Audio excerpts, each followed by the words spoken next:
올려주시고 그대로 놔두셨으면 좋겠습니다. 볼륨을 조금만 올려주세요. 마가복음 4장입니다.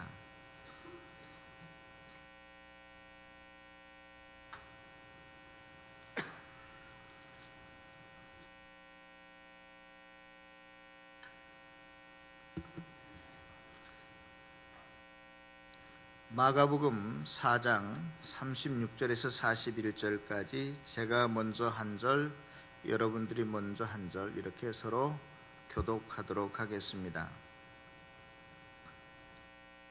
그날 저물 때에 제자들에게 이르시되 우리가 저편으로 건너가자 하시니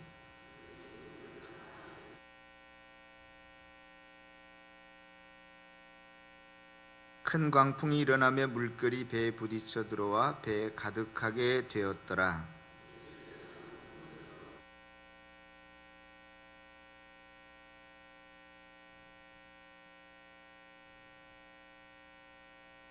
예수께서 깨어 바람을 꾸짖으시며 바다더러 이르시되 잠잠하라 고요하라 하시니 바람이 그치고 아주 잔잔하여 지더라.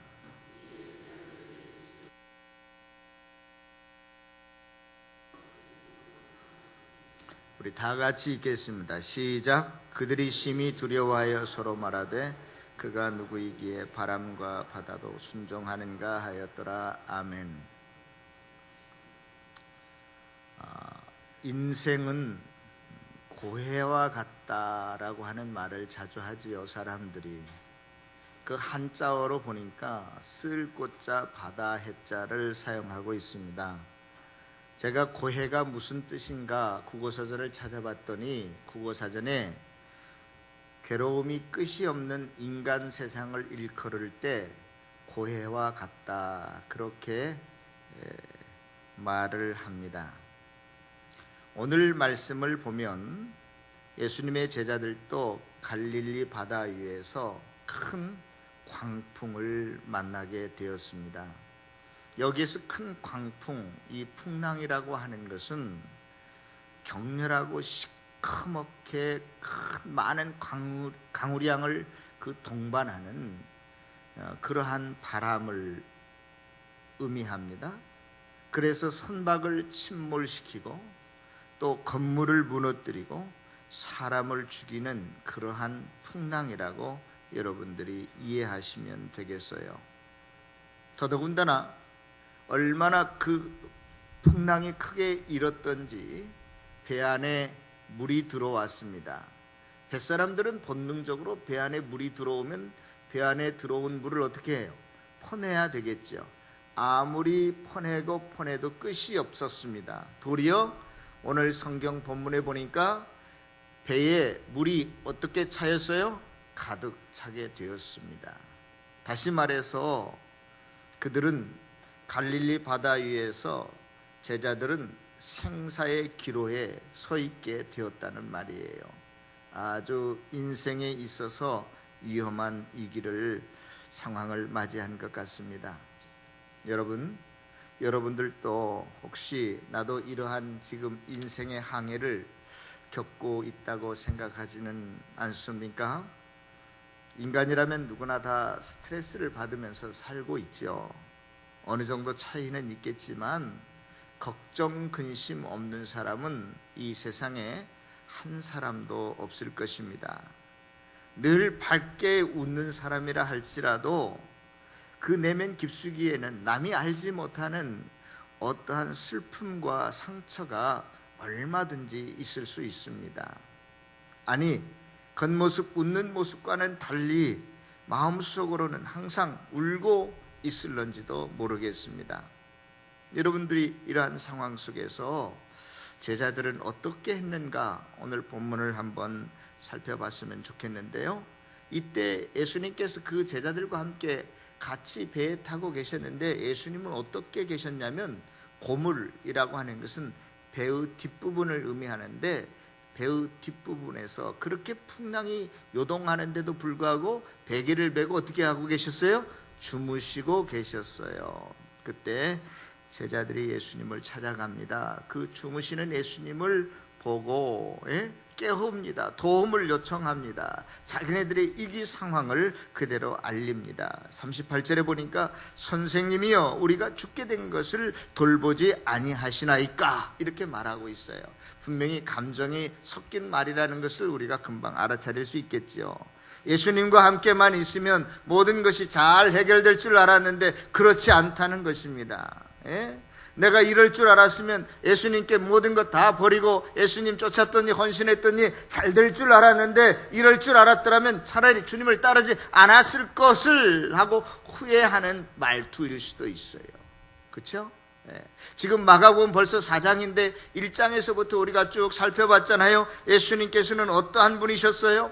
예수님께서 세례를 받으시면서 처음 사역을 시작할 때에 하늘이 열리면서 음성이 들리기를 이는 내 사랑하는 아들이요. 하늘의 음성, 하나님의 음성이 그렇게 들렸어요. 그리고 성령이 내려왔습니다. 베드로의 장모의 열병을 고쳐주셨고 나병 환자를 깨끗이 해주셨고 중풍병자도 고쳐주셨고 안식일에 한 손 마른 자도 고쳐주셨어요. 이러한 능력의 예수님인데 왜 우리를 외면하십니까? 지금 이렇게 잘못하다가는 우리 앞으로 예수님을 따라가야 될지 모르겠습니다. 이러한 이야기죠. 예수님 너무나 무책임한 분 아니십니까? 또 한편으로는 주님께서 왜 그렇게 능력의 주님이라면, 하나님이라면 이 폭풍우를 잠재워야 될 텐데 왜 보고만 계십니까? 왜 내 어려운 문제를 주님께서는 해결해 주시지 않습니까? 내가 어릴 때부터 혹은 수년 동안 수십 년 동안 주님 앞에 기도했지만 주님이 내 기도를 들어주신 적이 몇 번이나 있습니까? 한 번도 없는 거 아니에요? 앞으로도 안 들어주실 거 아니에요? 이런 식의 지금 이야기를 제자들이 예수님께 하고 있는 거예요. 성도 여러분, 여러분들에게는 어떠한 어려운 문제가 있는가요? 어떠한 어려움의 시기를 지금 겪고 있습니까? 어떠한 시련이 있습니까? 성경에 보면 폭풍우가 있는데 여러 가지가 있는 것 같아요. 한 가지는 뭐냐면 자연적인 폭풍이 일어나는 것 같습니다. 사도행전 27장에 보면 바울이 체포되어서 이제 로마로 압송되게 되는데 그 배를 타고 가다가 유라굴로라고 하는 폭풍을 만나요. 그런데요, 그 기사를 쭉 사도행전 27장 28장을 보면 바울이 지금은 위험한 때니까 가지 말자 그러는데 선장이야 뱃사람들은 거기에 있는 것보다도 빨리 그리스 항구인 베닉스 항구로 가서 편히 쉬는 것이 좋을 것 같으니까 위험을 무릅쓰고 가다가 유라굴로라고 하는 광풍을 만나요. 유라굴로라고 하는 강풍은 지중해에서 10월 달부터 그 다음에 2월 달까지 우리나라 마치 태풍이 몰려오는 시기인데, 그래서 항해를 금지하는 그러한 금지령도 내렸는데 이 뱃사람들은 그냥 끌고 가요, 배를. 그러다가 다 배가 깨어지고 겨우 목숨만 살아남지 않습니까? 그런 걸 보면 우리가 자연의 그 풍랑을 만났을 때 자칫 우리의 욕심 때문에, 우리의 잘못 때문에, 잘못된 선택 때문에 어려움을 당할 수 있다는 것 알 수 있어요. 또 두 번째로는 성경에 나타나 있는 그 광풍, 풍랑을 보면 어떤 광풍이 있냐면 요나서 1장에 보면 요나가 하나님께서 니느웨로 가라고 했는데 다시스로 도망가다가 배를 타고 가다가 뭘 만나요? 큰 광풍을 만납니다. 요나서 1장 4절에 보면 하나님이 그 바람을 내리심에 그랬어요. 누가 그 광풍을 일으켰다고요? 하나님이. 그래서 이제 선원들이 요나가 타고 있던 배가 이게 깨지기 직전이니까 우리 중에 누가 분명히 자기가 믿는 신에게 죄를 범한 것 같다, 그 사람이 누군지 한번 제비를 뽑아보자. 그런데 누가 걸렸어요? 요나가 걸립니다. 요나는 그 제비를 뽑아 들자마자 내가 하나님께 범죄했다, 내가 하나님의 명령을 거스려서 다른 길로 가다가 이 풍랑을 만난 줄 아노라, 나를 바다에 던지라. 던졌더니 즉시로 그 바람이 어떻게 해요? 잔잔해지지 않습니까? 그런 거 보면 하나님께서도 일으키는 풍랑이 있는 것 같습니다. 자, 그러면 오늘 본문에 보겠습니다. 오늘 본문에 보면 이 풍랑은 어떤 풍랑인 것 같습니까? 여러분들 어떤 풍랑인 것 같아요? 1. 자연적인 풍랑이다. 이 하나님이 만드신 풍랑이다. 몇 번인 것 같아요? 1번도 안 택하고 2번도 안 택한 사람이 맞는 것 같은데요. 오늘은 자 보겠습니다. 오늘 본문에 풍랑이 일어나고 있는데, 광풍이 일어나고 있는데, 이 광풍은 누가 일으킨 광풍일까? 보면 제자들이 배를 타고 가는데 그 제자들의 배만 항해한 것이 아니라 오늘 36절에 보면 어떤 배들도 함께 가요? 다른 배들도 함께 가요. 사도행전 27장에 풍랑의 시기에 아무 배도 출항하지 않았는데 바울이 탄 배만 그때는 출항했어요. 왜냐하면 그 시기 자체가 위험한 시기니까. 그런데 오늘 본문에 보면 이거 갈릴리 호수를 지나가는데 예수님과 그의 제자들이 탄 배만이 아니라 또 어떤 배도 함께 갔다고요? 다른 배들도 함께 갔다라고 하는 것은 풍랑이 일어나지 않을 가능성이 많다는 거예요. 안전한 항해가 보장되어 있기 때문에 날씨와 기후가 이렇게 자기네들이 봐서 이 오늘 항해는 괜찮겠다 하기 때문에 다른 배들도 함께 따라간 것임을 우리가 알 수 있습니다. 그렇다면 이 풍랑은, 오늘 본문에 일어난 풍랑은 자연적인 풍랑은 아닌 것 같아요. 그러면 어떠한 풍랑일까? 하나님이 일으키신 풍랑일까? 오늘 39절에 보면 예수님께서 그 바람과 바다를 어떻게 하시며 꾸짖으시며 꾸짖었다라고 하는 단어가 굉장히 중요한데요. 에피티마오라고 하는 헬라어 단어예요. 물론 영어 리뷰큐라고 하는 단어인데 이 단어는 마가복음에서 뿐만이 아니라 예수님께서 특별한 경우에만 사용하는 단어입니다.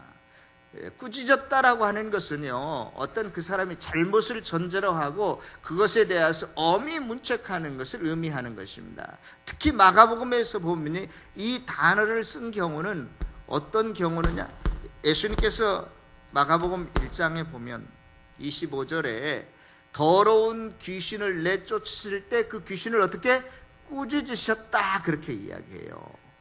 또 3장 12절에도 당신은 하나님의 아들이요 귀신이 와서 예수님께 이렇게 이런 식으로 이야기를 하죠. 그때도 예수님께서 더러운 귀신에게 자기를 나타내지 못하도록 경고하셨는데 그 경고라는 말이 바로 에피티마오라고 하는 꾸짖었다는 이야기예요. 단어는 동일한데 번역을 경고라고 했을 뿐이에요. 또 9장에 가면 예수님께서 귀신 들린 아이를 데리고 옵니다. 그래서 그 아이에 들어있는 귀신에게 예수님께서 어떻게 해요? 꾸짖어서 내쫓았습니다. 그러니까 이 꾸짖었다라고 하는 것은 누구에게 지금 이야기하는 말이에요? 사탄, 마귀에게 이야기하는 말이에요. 목사님은 어떻게 알지도 못하는 소리를 그렇게 자꾸 하십니까? 자, 여기를 보세요. 예수님께서 이렇게 위험을 무릅쓰고 건너가시는데 그 배 건너간 장소가 어디였죠? 거라사라고 하는 5장 1절에 보면 어디에 도착하셨어요? 거라사라고 하는 곳에 도착하셨어요. 이 거라사는 이방 땅이에요. 그런데 거라사에서 누구만 한 명 고치고 오냐면 무덤가를 소리 지르고 다니는 미치광이 한 사람만을 고치는데요. 그때 예수님께서 그 미치광이를 고칠 때 귀신 들린 그 미치광이를 고칠 때 이렇게 말씀하시죠. 너 이름이 뭐냐? 그러니까 그 귀신 들린 사람이 내 이름은 무엇입니다? 군대입니다. 근데 군대라는 그 헬라어 단어도요, 레기온이라고 하는 단어인데 그 레기온이라고 하는 단어는 남자들은 다 알게 사단보다 조금 더 밑에 있는 조직을 여단이라고 그래요. 여단은 한 6,000명 정도 되고 사단은 규모가 한 병력이 15,000명 정도 돼요. 그런데 그 귀신 들린 사람이 너 이름이 뭐냐? 그러니까 나는 한 6,000명 정도 되는 군대입니다. 그렇게 말하잖아요. 그래서 너 거기에서 나와서 어디로 들어가라? 돼지떼에게로 들어가라. 그러니까 돼지떼가 몇 마리였어요?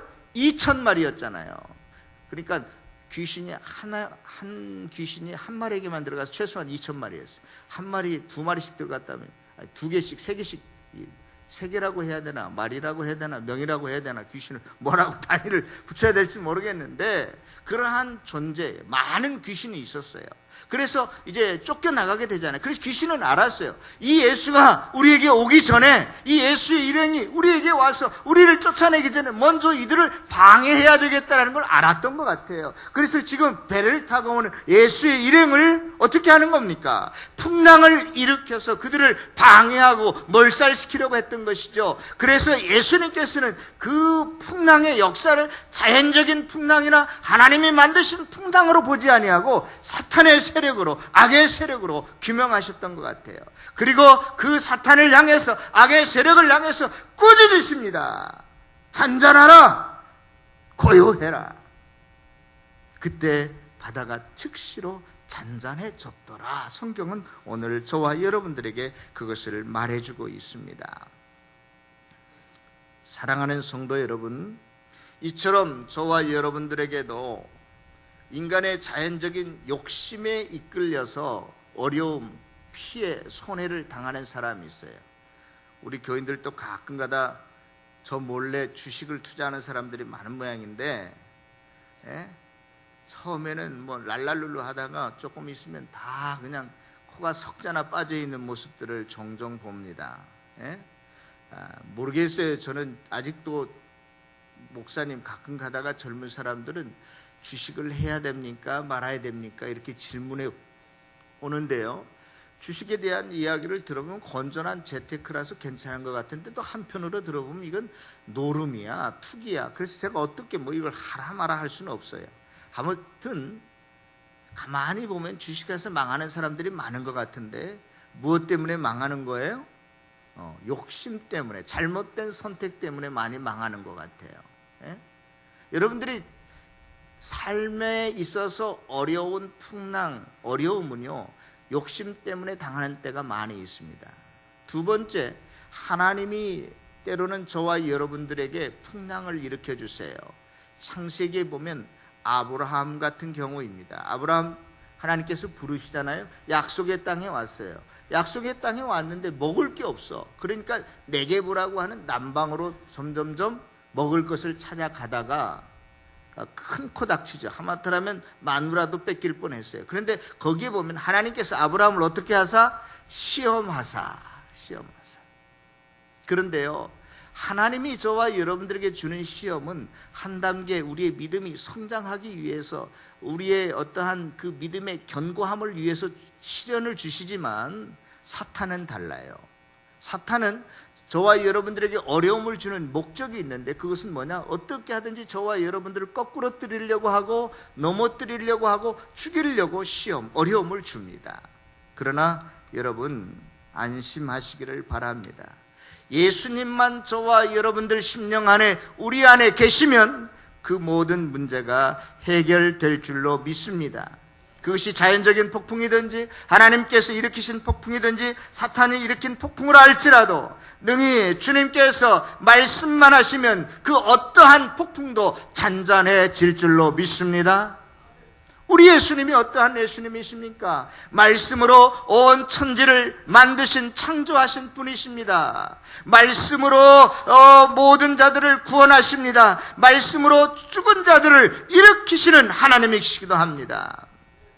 그런데도 불구하고요, 이 제자들은 이러한 예수님과 자기네들과 함께 동행하고 있는 사실을 몰랐던 것 같아요. 거의 죽게 된 다음에서야 예수님을 잡아 흔들어 깨웁니다. 우리를 좀 살려주세요 라고. 그때 예수님께서 뭐라고 말씀하시죠? 어찌하여 이렇게 무서워하느냐, 너희가 어찌해서 믿음이 없느냐, 그렇게 말씀하십니다. 저와 여러분들, 주님께서 함께 하시는데도 불구하고, 동행하시는데도 불구하고 우리는 주님과 상관없이 이 땅을 살아갑니다. 내 욕심에 의해서 주식 종목도 선택하고요, 어려움이 당하면 하나님의 도움 필요 없이 내가 가진 기술로, 내 힘으로, 능력으로, 내 자본력으로 이 위기를 극복하려고 노력합니다. 하나님의 도움을 바라지 않아요. 내 스스로 해결하려고 합니다. 믿음이 없는 사람이죠. 여러분, 우리가 잘 아는 다윗과 골리앗 이야기를 여러분들이 기억하십니까? 다윗은요, 그때 16, 17에 지나지 않은 아주 조그만한 청소년에 불과했어요. 징집 나이도 해당되지 않아서 그 나라에 전쟁이 일어났는데 형들은 다 징집 대상이 되어서 군대로 끌려갔는데 다윗은 어리기 때문에 집에 남아 있었단 말이에요. 그런데 적장, 블레셋 적장 골리앗은요, 키가 엄청난 3m 가까이 되는 큰 사람이었어요. 그는 전쟁에서 잔뼈가 굵은 장수였습니다. 그것도 모자라서 투구와 방패와 칼로 무장한 무시무시한 골리앗 장군이었어요. 그런데 그 장군 앞에 나아갈 때 이 조그만한 다윗은요, 어느 것 하나 갖추지 않았습니다. 돌멩이 5개 호주머니에 넣어가지고 가서 싸우죠. 그러면서 나아가면서 뭐라고 말합니까? 이 골리앗이, 너는 칼과 단창으로 나아오지만 나는 만군의 여호와의 이름으로 너에게 나아가노라 하고 하나님의 이름을 앞세워서 그는 나아가 골리앗을 쓰러뜨린 줄로 믿습니다. 왜? 하나님이 나와 함께 하시기 때문에 내가 이길 것이라고 하는 확신, 믿음이 없이는 어떻게 여러분들이 전쟁에 나갈 수 있겠어요? 어림도 없습니다. 그는 다윗은 믿음의 사람이었습니다. 어렸지만 그는 믿음의 용장이었습니다. 칼로 창으로 무장한 골리앗을 이길 수가 있었어요. 무너뜨릴 수가 있었습니다. 사랑하는 성도 여러분, 저와 여러분들이 말로만 생각으로만 주님과 함께하는 사람이 아니라 우리의 삶 속에서 하나님과 동행할 수 있는 저와 여러분들이 다 되어주시기를 축원합니다. 우리 하나님께서는 이 세상을 창조하신 것뿐만이 아니라 지금도 살아계셔서 나라의 흥망성쇠와 저와 여러분들의 개인의 생사화복을 주관하고 계시는 하나님이심을 믿을 수 있기를 바랍니다. 역대상 29장에 이렇게 기록되어 있습니다. 위대하심과 권능과 영광과 승리와 위엄이 다 주께 속하였사오니 천지에 있는 것들이 다 주의 것이로소이다. 주권도 주께 속하였었고 주는 만물의 머리심입니다. 부와 귀가 주께로 말미암고 모든 만물의 주제가 되사 주님의 손에 그 모든 것이 다 들어있습니다. 여러분들이 돈이 부족합니까? 아니면 어려운 질병에 걸려 있습니까? 아니면 여러분들이 어떠한 어려운 시련에 지금 봉착해 있습니까? 그 모든 문제를 주관하고 한 손에 거머쥐고 계신 주님께 찾아갈 수 있기를 바랍니다. 믿는다라고 하는 것은, 예수를 믿는다라고 하는 것은 예수의 말씀에 순종한다는 뜻입니다. 순종하지 않고서는 주님의 능력이 내 능력이 될 수 없어요. 저와 여러분들의 삶 속에서 하나님의 능력을 체험할 수 없는 것입니다. 여호수아 1장에 보면 갑자기 모세가 죽었습니다. 그리고 모세의 뒤를 이어서 여호수아가 민족의 지도자가 되죠. 그런데 당장에 해야 될 일이 있는데 그게 뭐였습니까? 전쟁하는 일이었습니다. 그런데 하나님께서 여호수아에게 이렇게 말씀하십니다. 앞으로 전쟁을 하려면 심리전에서 이겨야 되니까 마음을 강하고 하고 담대하라. 또 무슨 군사훈련을 어떻게 해라. 전술 전략을 가르쳐주지 않습니다. 강하고 담대하라고 말하면서 이것은 너희들의 무슨 마음을 심리적인 마음을 굳세게 해라 그런 뜻이 아니에요. 강하고 담대하라고 이야기하면서 너는 율법을 다 지켜 행하고 주야로 그것을 묵상하고, 그리고 율법책을 내 입에서 떠나지 말게 하고 기록한 대로 다 지켜 행하라. 그래야면 네가 어디를 가든지 형통하리라. 말씀을 지켜 행하기 위해서 강하고 담대하라고 말씀하십니다. 믿습니까? 그리고 나서 여호수아가 첫 번째 하나님께서 약속해 주신 땅을 공격해 들어갈 때 그 성 이름이 뭐였어요? 여리고성이었어요. 여리고성을 무너뜨릴 때에 보면 하루에 한 바퀴씩 돌고 마지막 날 7바퀴는 일곱째 날은 7바퀴를 돌아라. 아니 6바퀴 돌 때까지 아무런 징조가 안 보였다니까요. 그런데 7바퀴를 돌자마자 그 성이 초롱성과 같은 그 여리고성이 그냥 무너져 내립니다. 여러분들 전쟁사에서 이렇게 성이 무너지고 승리한 전쟁사를 여러분들이 읽은 적이 있습니까? 저는 개인적으로 전쟁사나 정치야사 이런 걸 참 좋아하는데 전쟁사요. 제가 그렇게 좋아하는 전쟁, 뭐 삼국지도 읽어보고 그랬지만 그렇게 해서 이긴 전쟁은 하나도 없어요. 예? 그런데 성경에서 그 전쟁에서 이겼는데 그 전쟁의 승리의 비결이 뭐였다? 하나님의 말씀대로 순종했더니 여호수아가 여리고성과 싸워서 이겼다라고 하는 것입니다. 활 하나 쏘지 않고 칼 한 번 휘두르지 않았는데 그 전쟁에서 말씀에 순종했을 때 승리한 줄로 믿습니다. 성도 여러분, 지금 여러분들은 어떠한 폭풍우를 맞이하고 계십니까? 부부간의 관계가 힘든 분은 안 계세요? 자식 문제 때문에, 부모 문제 때문에 힘든 분은 안 계십니까? 건강의 문제 때문에, 앞날에 대한 불안 때문에, 또 어떤 경제적인 문제 때문에 갈피를 잡지 못하고 계신 분은 안 계십니까? 어떠한 문제이든지 간에 우리 주님은 그 문제를 다 해결할 수 있습니다. 저와 여러분들이 스스로 내가 내 문제이니까 내 능력으로, 내 경험으로, 학식으로 그것을 해결하려고 하면 점점 내가 탄 배에 바닷물이 가득 들어올 수밖에 없어요. 빠져 죽을 수밖에 없어요. 그 문제를 가지고 예수님을 찾아갈 수 있기를 바랍니다.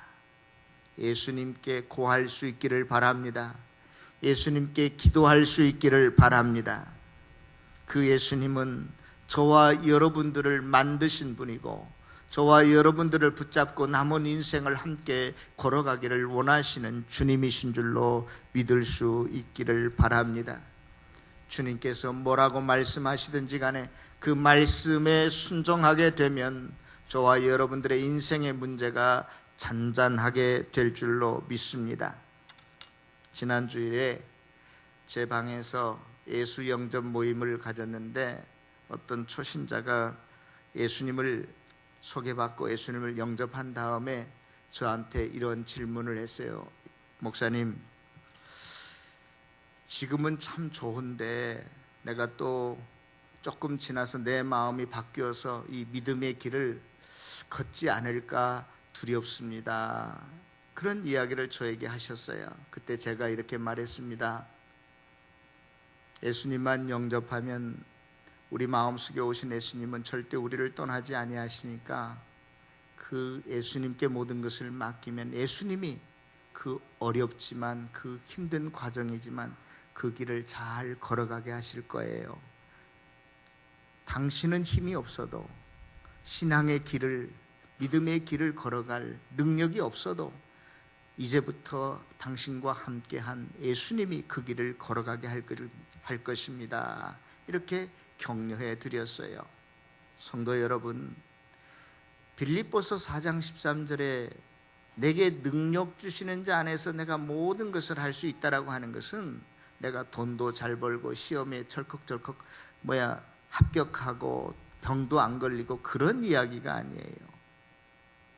많은 사람들은 높은 데 있다가 낮은 데로 절대로 못 내려온다니까요.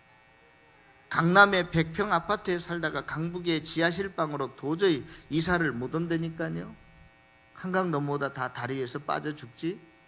그러나 예수 믿는 사람들은 내가 배부름에도 처할 줄 알고 배고픔에도 처할 줄 알고 높은 데도 처할 줄 알고 낮은 데도 처할 줄 알고 내 건강과 돈의 유무와 상관없이 항상 만족하고 기뻐하는 삶을 살아간다는 의미에서 내가 예수 안에서 모든 것을 할 수 있다라고 바울은 고백했어요.